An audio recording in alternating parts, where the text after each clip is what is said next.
Welcome to another DeFi Corner where we dive into all kinds of things going on in the Hedera DeFi ecosystem. Brady, thanks for hopping on again. Yeah, man. Thanks so much for having me. It's been pretty crazy recently. The market is obviously doing really well. And of course, that translates in a big way into the DeFi space. Now, we do want to warn everybody you have to, before you get involved in DeFi or any of these tokens, you have to understand the risks involved, understand the risks involved with DeFi, things like impermanent loss, smart contract risk, regular market risks, things along those lines. And just be aware of those things, understand the local laws and regulations in your space. But at least in my opinion, right now, the way things are going, it can certainly be worth it, but you do have to educate yourself. But Brady, let's dive into some of the news that's going on in the Hedera DeFi space. Yeah, let's jump into it.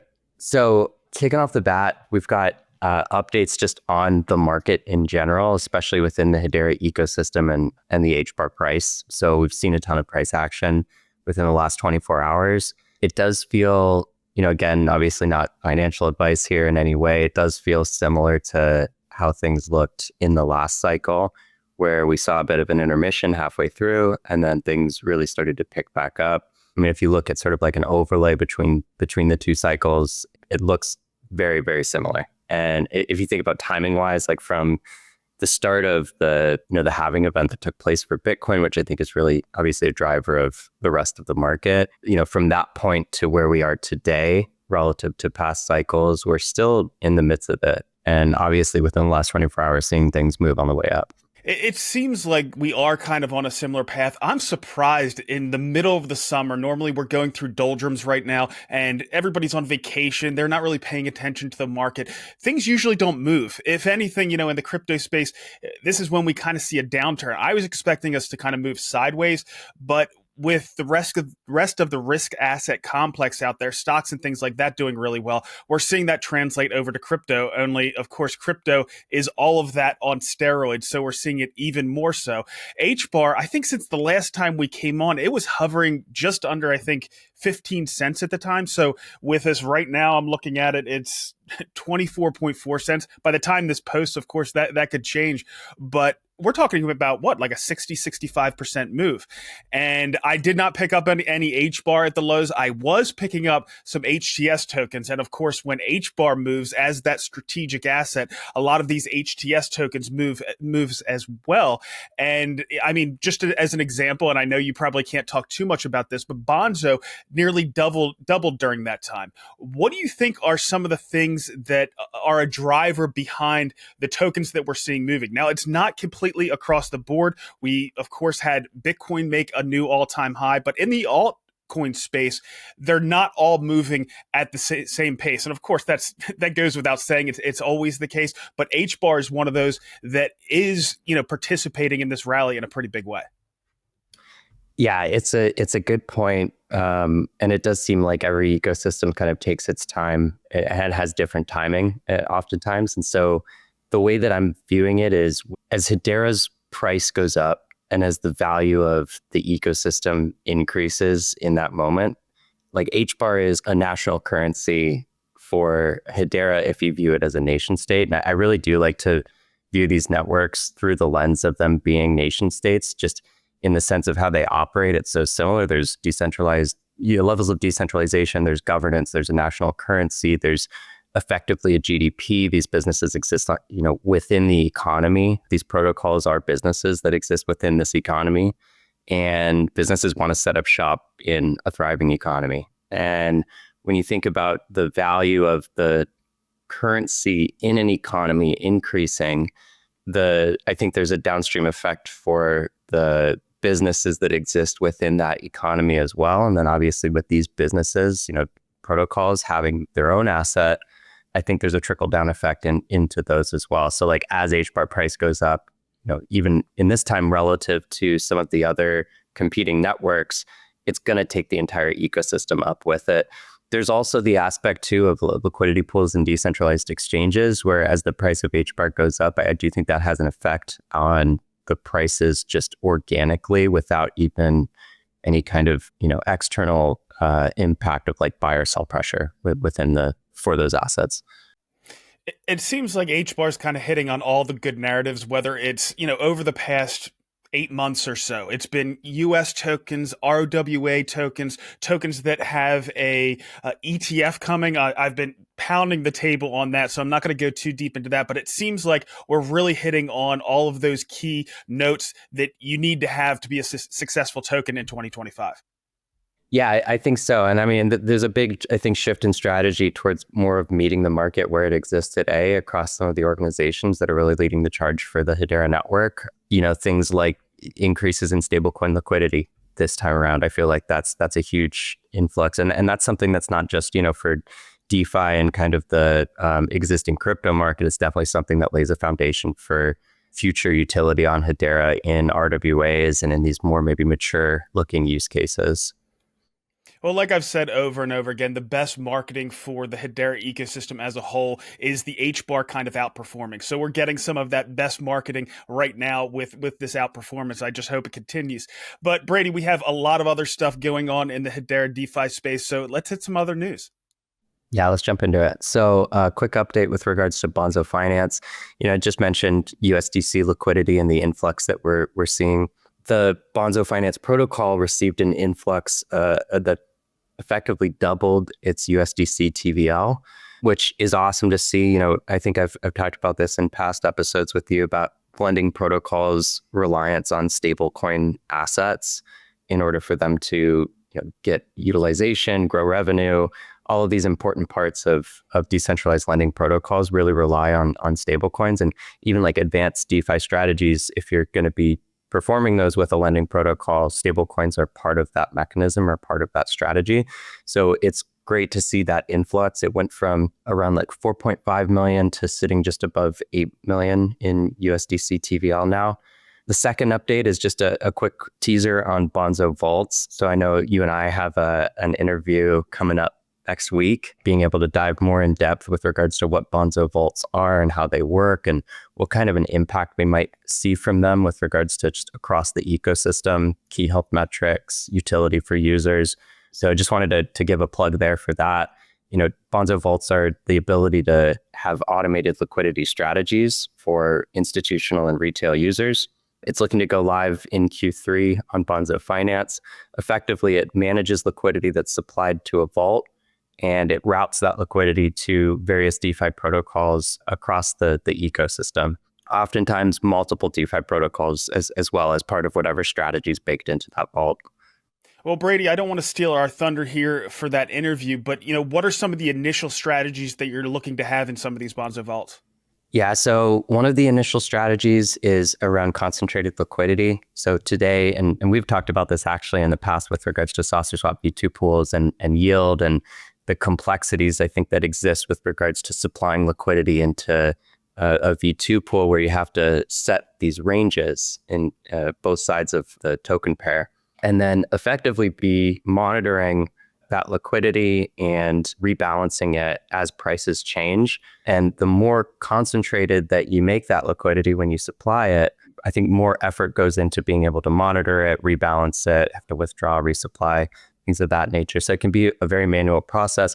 And then the more concentrated that you make it, the higher yield that you can earn from trading fees for doing so. So you could leave it very wide and not really have to do too much. But the more you concentrate it, the more yield you earn. What this vault strategy does is you can supply liquidity to the vault, so both token pairs. And in supplying it, the vault automatically manages it for you and tries to concentrate that liquidity to effectively get you as maximum amount of APY as possible. And then at the same time for the liquidity pool and SaucerSwap's protocol, creating more efficient markets, less slippage. So there's benefits to be had all around by individuals that are trying to put their crypto to work, and then by these protocols that have concentrated liquidity. I'm certainly looking forward to learning some more. Now, I see the next one up on your list is SaucerSwap. What do you have for us on that? Yeah, so in addition to Bonzo receiving USDC liquidity, I did see that SaucerSwap received a significant amount of USDC liquidity as well.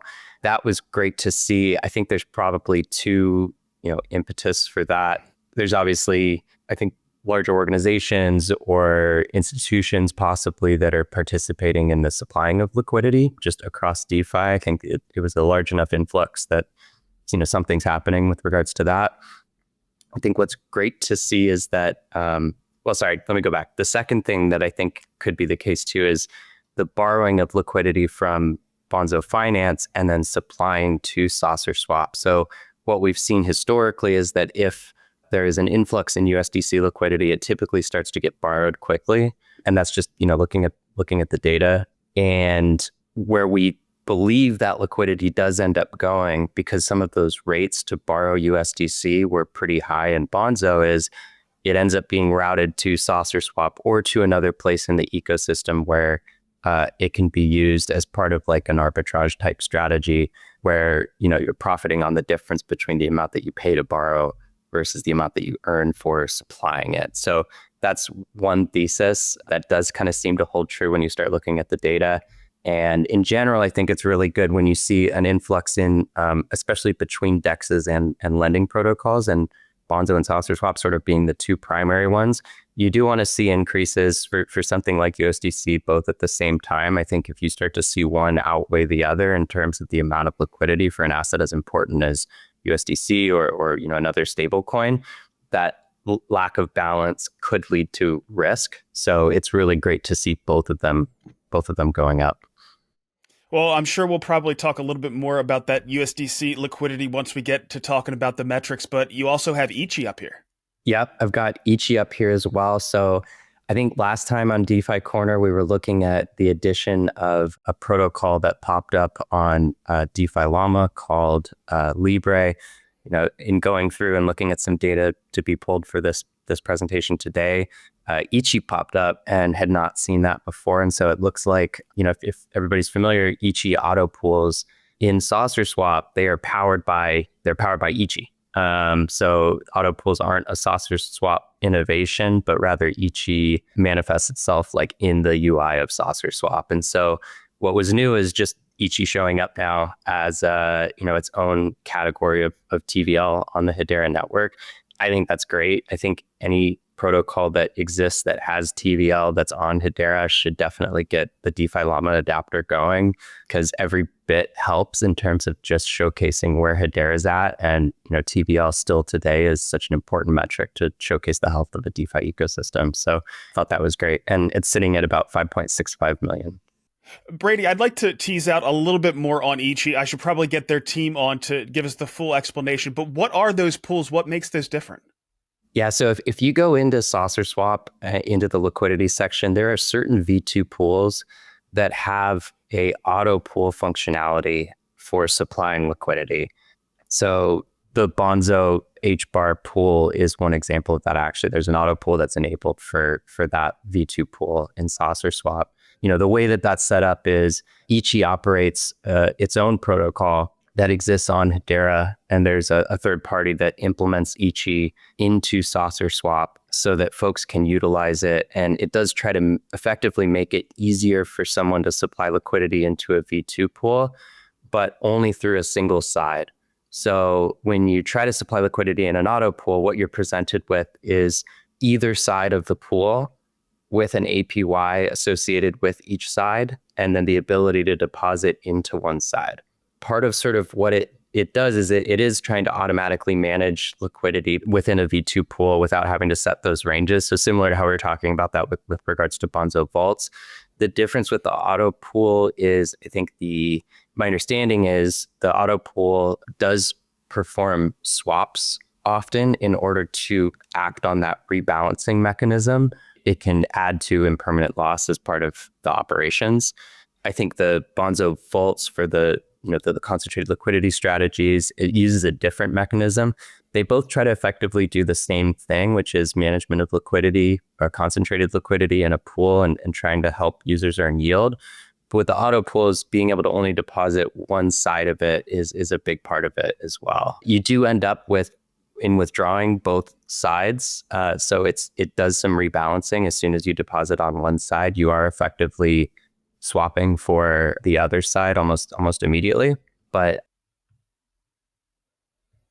Well, fascinating stuff. The more of these different tools that we can get in our ecosystem, the better. The next thing we wanted to touch on is Karate Combat hasn't had an event for a while. I think it was back in May that we had the last event. That one was in Dubai. That was a pretty big one. The one that's coming up, though, is even bigger. I think they have 4 championship fights over 2 days. So it's going to be July 18th and 19th, Friday and Saturday night. They have an 8-man heavyweight tournament. They have the biggest fight that I can think of, or the one that I've looked forward to the most at lightweight, they have Roca and Rind. It's going to be an absolute banger. Haven't seen Roca in a while, but Rind has been tearing things up. But back in the day, Roca was just a killer. He cut down way too far to go to bantamweight to try to get a third belt, or essentially he was the lightweight champion. He went up to welterweight. He beat the welterweight champion, but it wasn't actually for the belt. It was just a super fight. And then he cut way too far down and went down to bantamweight and lost at that weight. But now this is his first return to the lightweight division, where he really should call his home. It's going to be exciting to watch. They have this, like I mentioned, they have this 8-man tournament for heavyweight that's going to be really exciting to watch. Just a lot of new things. And the other thing that we have going on is there's going to be 4 ads across the 2 days of streaming, and it's going to be sponsors of the Karate Combat prize pool. It's going to be the largest Karate Combat prize pool in history, thanks to these sponsors. And we have sponsors everywhere from Drop to Kabila to Bonzo. Myself, we did it through the Bulgarians. I also have an HBAR wine that's going to be coming out. The whole attempt here is, number one, to get attention on Hedera and the other things that are going on in the space, attention on the sponsors themselves, and then, of course, showing that you can have something like Up Only Gaming and it be sustainable. So this is actually going to make the Karate Combat Up Only Gaming concept sustainable through sponsorship. And I think it makes perfect sense. We've had a lot of communication with the Karate Combat team, but this really can be done and has been organized through myself in like a decentralized way, and it's just fun to watch how that can work. And with all of the additional teams that are looking at Up Only Gaming, I think that Karate Combat, just kind of being that flag bearer, that standard bearer in the space, are showing how it can be done. So it's exciting stuff. Are you going to have any time to catch up on those fights?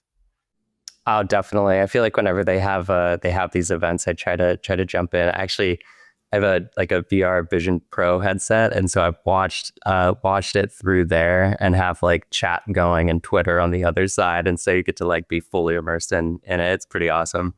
And are they having it at Bonk Stadium? Is that how they're able to do these like multi-day deal?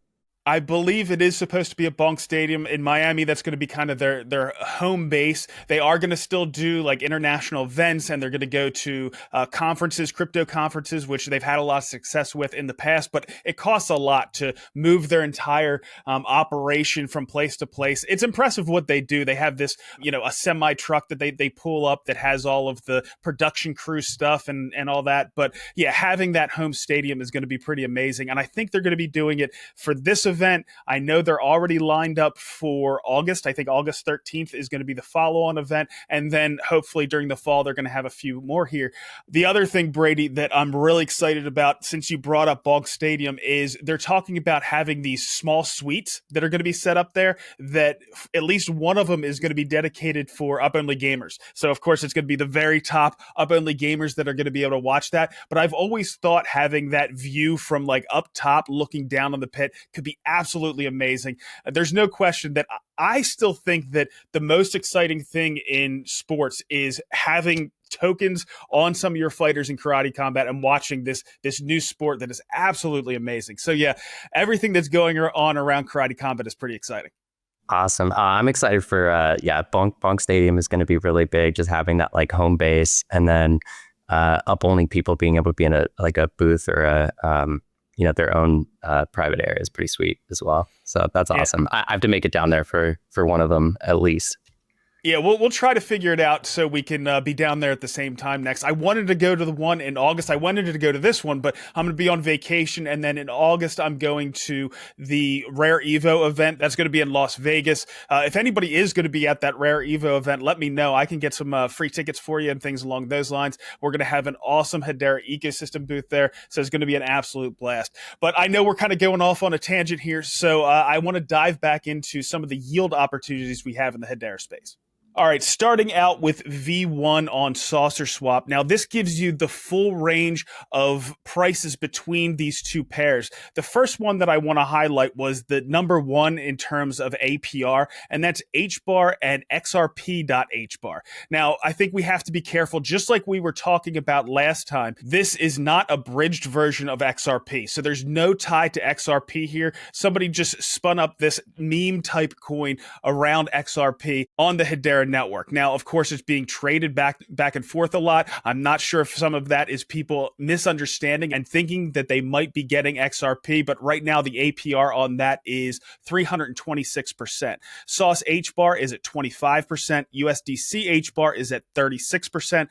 Saw a pretty good return on HBAR Dino, and this has been one that we've seen a few times. That's 64% for providing those two tokens. HBAR Pack is at 24%. HBAR XSauce at 19%.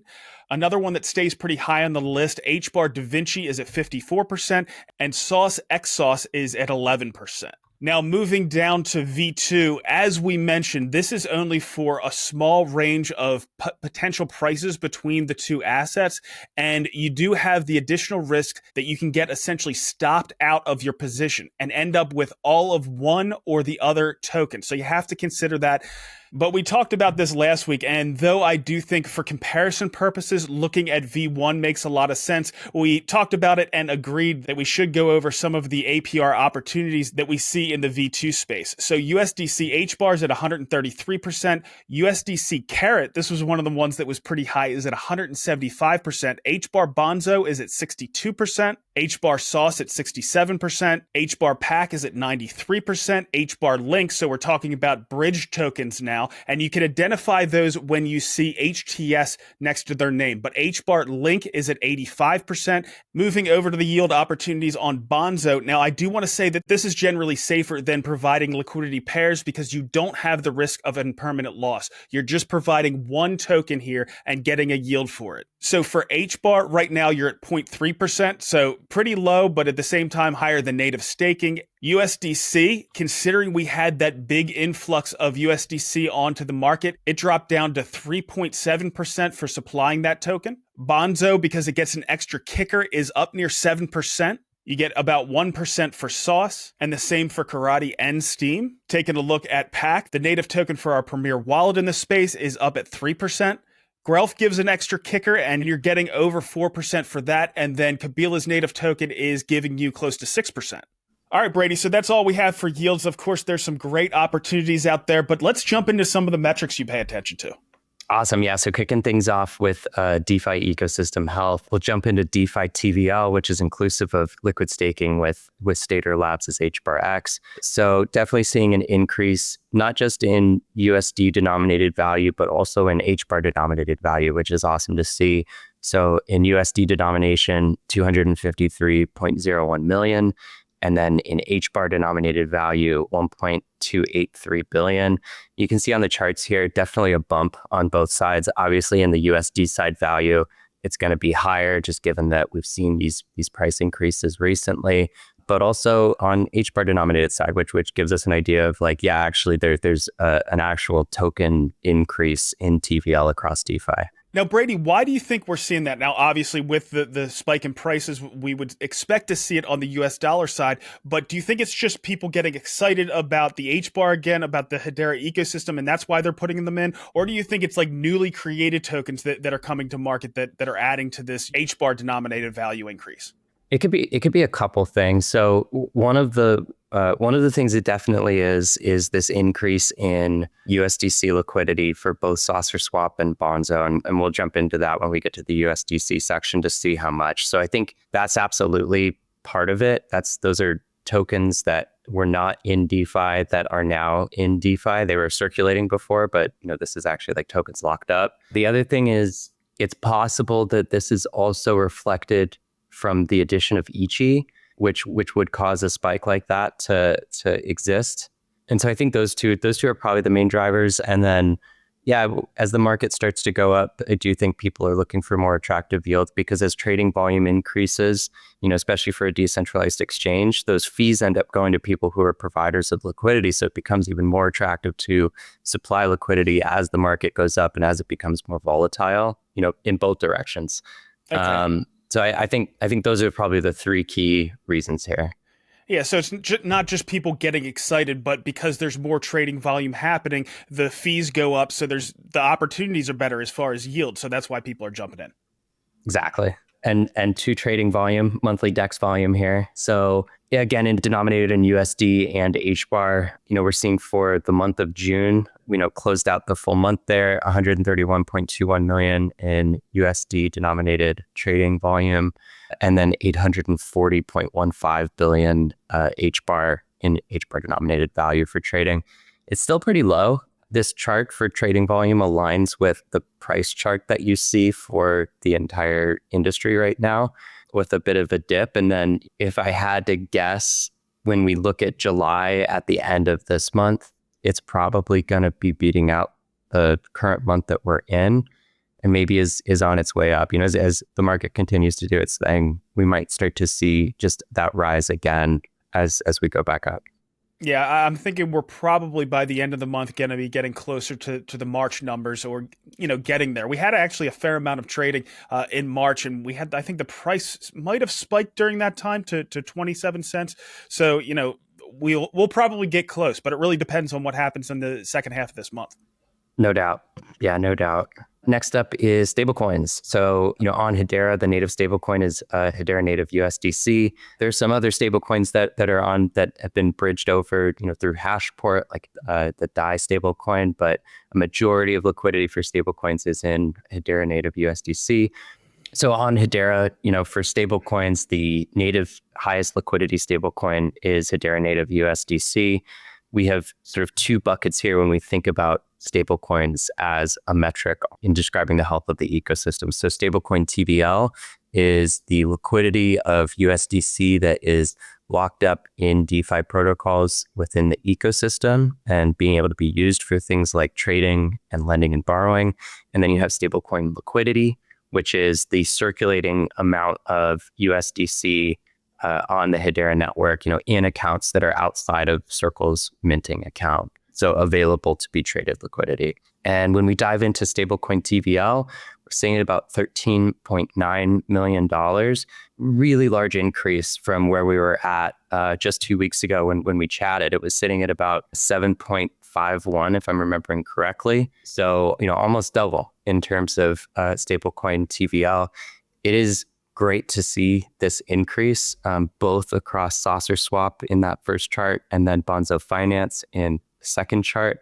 There's a blog post from Bonzo Finance Labs talking about the importance of stablecoins, obviously from the perspective of a lending protocol, but more broadly for an ecosystem, and how having significant and substantial stablecoin liquidity does have a bit of a flywheel effect in terms of, eventually being able to bring more users on board, more developers building protocols for the ecosystem. It creates more efficient markets, having stablecoin liquidity be substantial enough. So yeah, definitely check that out if you're interested in maybe learning about more of that flywheel effect. Well, this is one of the things, Brady, that we were hoping to see. Now, the next metric you're going to touch on is the total amount of USDC that is minted on the Hedera network. And the question was, is that actually going to move into our DeFi space? And it's kind of a relief to see that it is starting to move. Yeah, no doubt. And we've been watching, the last 5 DeFi corners that we've done, we've been watching stablecoin liquidity in general just go up and down. And we're like, at some point here, it's probably going to enter DeFi. And so it's great to see, within the last couple weeks that actually taking place. But yeah, jumping into it in terms of stablecoin liquidity, we're sitting at about 151.57 million in Hedera native USDC. We've watched this thing go up, down, sideways, backwards, upside down. It's it's all over the place, just, back from, towards, the beginning of April. So it is nice to see, hopefully a little bit more consistency here. We dropped pretty low to around 40, just above 40 million, but we're back up into, the hundreds of millions in terms of liquidity. And so my hope is that we just see some consistency, I think, is ultimately what I'm hoping to see. Yeah, my preferred stablecoin metric is going to be that TVL that we were looking at before, because this just Yeah. seems way too volatile. If somebody's actually putting it into a DeFi protocol, we know that, they're holding on to it. They're actually putting it someplace. They're trying to do something with it. So I prefer that metric for now. But either way, this one's fun to watch. Yeah, no doubt. I think you're absolutely right in terms of like what metric is going to actually be more indicative of health, and I do think it's DeFi TVL of stablecoins, and there's a bit more commitment to your point in terms of that metric specifically. There's a lot that they go through to be able to like actually supply that to protocols. So totally agreed. Awesome. So let's jump into the next metric here. Staking. So liquid staking with Stater Labs is HBAR X, and then native staking on the Hedera network. So liquid staking, we're looking at an APY of about 4.92%, and that's going through Stater Labs, supplying HBAR, receiving liquid staking token HBAR X. And then, native staking on the Hedera network, still low. Nothing's changed here since we started DeFi Corner. So, maybe we'll see a change at some point, but yeah, nothing as of late.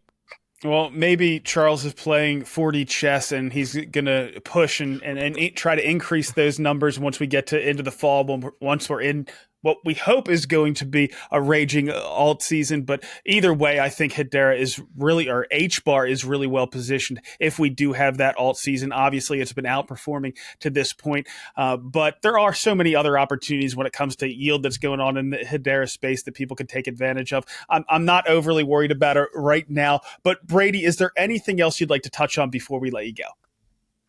No, I'll just do a quick plug again with regards to, our one-on-one interview with regards to Bonzo Vaults. Definitely check that out. I'm really excited about that as, the development of what is effectively like an additional protocol for the ecosystem.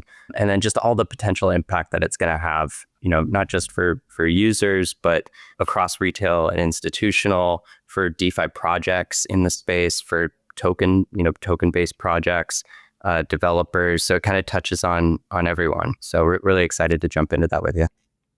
Well, I guess the last thing I'm going to say to wrap this up is congratulations to all the HBARbarians out there that hopefully are doing pretty well, not just with the HBAR movements, but any HTS tokens you might be holding. But Brady, we appreciate you taking some time today, and we'll see you in a couple weeks. Awesome. Sounds great. Thanks so much, Brandon.